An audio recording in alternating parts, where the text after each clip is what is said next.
Então, vamos falar de retorno e risco de negócios. Seja bem-vindo ao canal do professor Alex Nino. E para falar desse tema, a gente traz um autor que ele é conhecido por um livro que é o Pai Rico, Pai Pobre, o Robert Kiyosaki. Mas ele também tem outro livro chamado Independência Financeira, em que ele traz para a gente os chamados quadrantes do Kiyosaki, que é os quadrantes de renda. O negócio, a gente já viu aqui no canal, é toda atividade que lhe proporcione renda. Então, como é que você pode conseguir renda? Para o Robert Kiyosaki, existem 4 formas básicas. Você trabalhando como empregado de uma empresa ou de um órgão público. Então, você trabalha para o sistema empresa, para o sistema instituição pública, e você tem seu salário.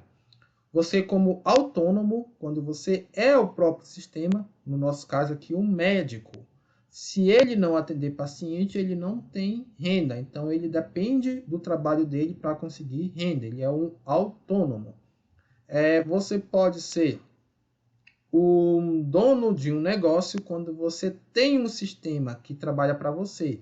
Um sistema que tem pessoas e recursos e trabalham para você. Esse é o conceito de negócio, que você pode, por exemplo, se ausentar pode ser uma empresa, ou um negócio informal, se ausentar desse negócio e mesmo assim ele vai continuar operando. Você tem pessoas que trabalham para você. Falando assim, parece que você está explorando as pessoas, mas você criou esse negócio, você planejou esse negócio. Se você não tivesse criado, essas pessoas não iam por conta própria criar esse negócio. Então, o dono de negócio tem seus méritos. Ou você pode ser investidor. Aqui você não cria um negócio, mas você pega seu dinheiro e investe em negócios ou outros produtos, outros ativos já existentes, como um título público. Um título público você está investindo ali no governo, falando. Mas, enfim, o que é que o Robert Kiyosaki fala? Que assim, para você acumular um patrimônio milionário, multimilionário, você tem que pensar nesses 2 quadrantes. Todas as pessoas que ficaram muito ricas, ou elas eram dono de negócios, aí você pode pensar em um monte de empreendedor, Zuckerberg, Bill Gates, Jeff Bezos, Elon Musk, ou é investidor, alguém que não necessariamente fez tanta gestão de empresa, mas ficou comprando aí ações de uma empresa, por exemplo, como o Warren Buffett.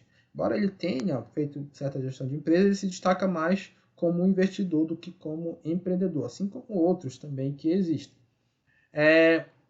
Enquanto que esses seriam os quadrantes fracassados. Né? O Robert Kiyosaki ele é um americano de descendência nipônica.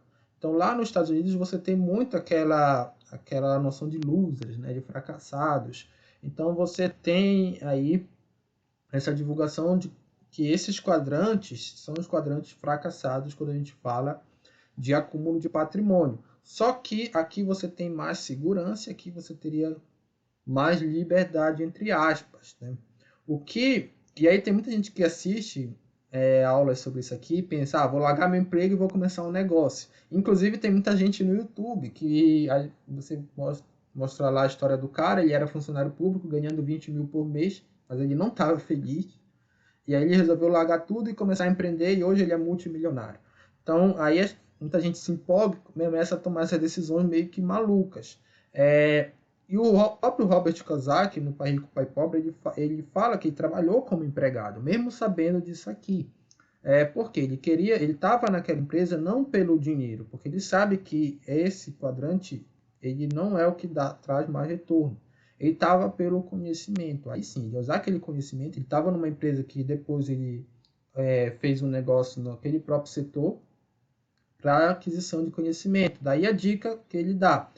Não é que você não tenha que ser empregado, mas só vale a pena se for para adquirir algum conhecimento que vai te proporcionar uma agenda. Se esse é teu objetivo, claro, né? Porque você pode estar muito bem ali ganhando seu saláriozinho, sem ser multimilionário. Não necessariamente isso vai ser isso que vai trazer o teu bem-estar. É claro que sem dinheiro não tem muito difícil ter bem-estar, mas com uma quantidade ali razoável, você pode ter uma vida minimalista ou ganhar um salário que já esteja dentro daquilo que você quer para sua vida, né? Então, essa parte de dinheiro e bem-estar é muito subjetiva. Isso dá uma discussão extensa, mas a gente não vai entrar nesse caso.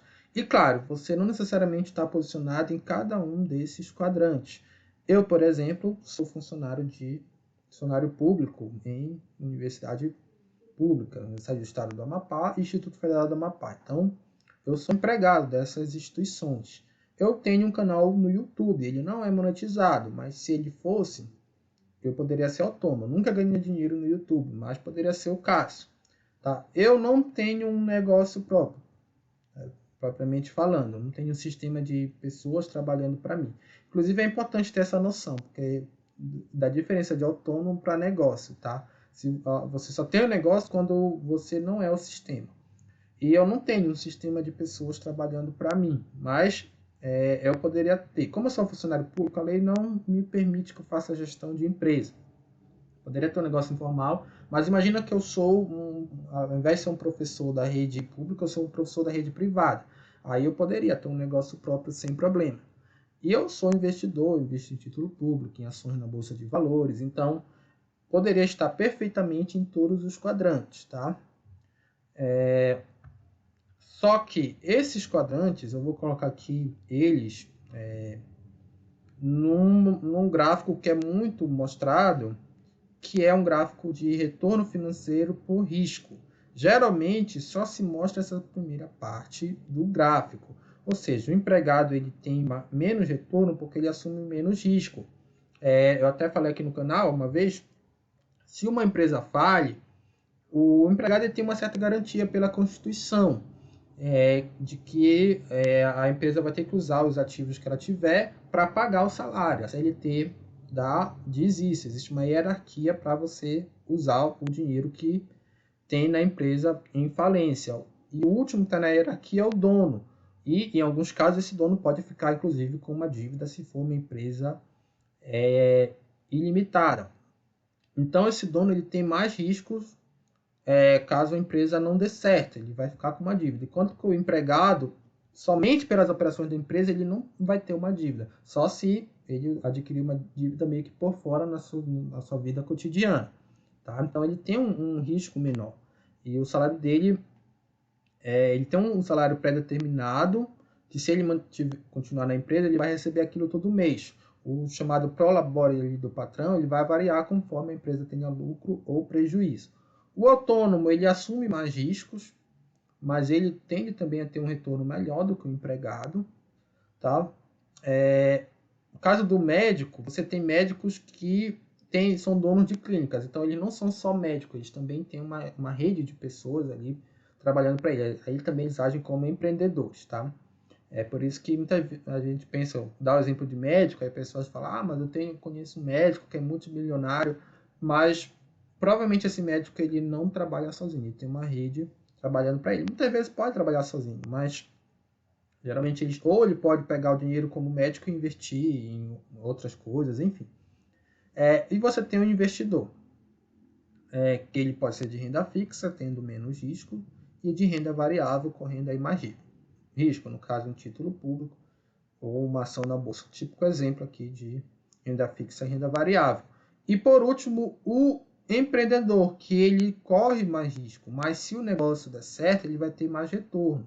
Um negócio dando certo, criado do zero, nenhuma ação na bolsa de valores, nem mesmo criptomoeda, vai te trazer um patrimônio maior no longo prazo. Às vezes acontece uma loucura dessa, na criptomoeda também, que é de alta volatilidade. Se você acertar bem a baixa e a alta, você consegue algo.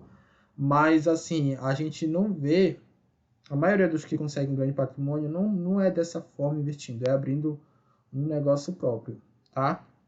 Mas, claro, para um conseguir, muitos não conseguiram, justamente por conta dos riscos. E aí é importante o outro lado, a parte de baixo dessa relação.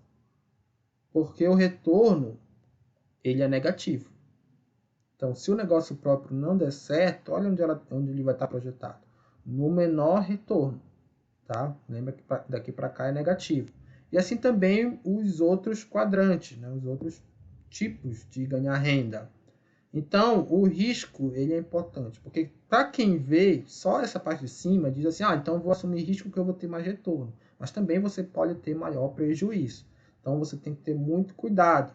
E aqui eu vou mostrar um dado que é de 2018, antes da pandemia. Olha o tanto de empresas que foram fechadas no Brasil, 341,6 mil. Isso empresas formais. Imagine o tanto de negócios informais e imagine o tanto aí que se fechou no pico da pandemia, justamente por pessoas que não levaram em conta o risco dessa empresa, desse negócio.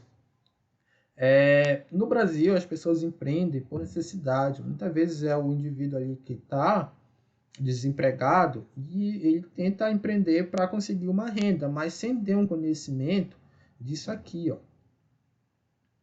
E qual é a ideia que eu sempre passo nas minhas aulas? Se você quer empreender, não faz muito sentido você já começar assumindo altos riscos. É melhor que você passe por toda essa escala, tá? Entenda, provavelmente trabalhe, né, numa empresa do setor que você quer empreender, pode atuar como autônomo, talvez até, olha, vou dar meu exemplo, né? Se eu quisesse empreender e criar um negócio da educação, poderia ser autônomo aqui no YouTube, tratando de aulas de administração e empreendedorismo. Invista nas empresas da Bolsa de Valores para você ir aos poucos adquirindo a única coisa que pode diminuir risco. Só tem uma coisa que, para qualquer tipo de risco, você pode reduzir, que é o conhecimento. Conhecimento é o único capaz de diminuir riscos, tá? Aqui o nosso exemplo de atravessar uma rua. Sempre que você atravessa uma rua, tem o risco de vir um carro e lhe bater. Esse risco ele sempre vai existir. Mas se você atravessar na faixa de pedestre, esse risco é menor. Não quer dizer que não vai acontecer, mas é menor. Se você souber, tiver conhecimento das leis de trânsito, o semáforo fechado, tudo isso vai ser o conhecimento básico, mas que é essencial para você viver em sociedade e evitar o risco de você atravessar uma rua. O mesmo é válido para a questão aí do empreendedorismo e dos investimentos. Você vai ter só que é um conhecimento muito mais complexo e que o ideal é que você aprenda aos poucos. Ninguém vai saber tudo de uma hora para outra.